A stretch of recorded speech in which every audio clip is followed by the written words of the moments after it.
जय माता की। क्या नाम है आपका? ईसरी बैठा, कहाँ से आप हैं?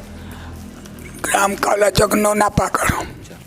देखिए श्री बैठा जी हैं, इनके गले में काफ़ी दिक्कत थी। जब आए थे बोल नहीं पा रहे थे, बहुत धीरे आवाज़ आ रही थी। और ये मेरे पास दूसरी बार आप आए हैं और इतनी माता की कृपा है कि अब इनकी आवाज़ आ पा रही है।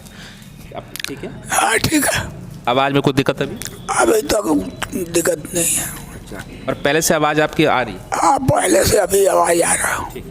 देखिए पहले से इनकी आवाज़ आ रही है और मैं चाहता हूँ माता की इतनी कृपा हो, आवाज़ इनकी और खुल जाए और बिल्कुल आवाज़ 15 दिन बाद फिर इनकी आवाज़ प्रॉपर आएगी तो फिर एक वीडियो बनाएंगे कि प्रॉपर आवाज़ आ पा रही है।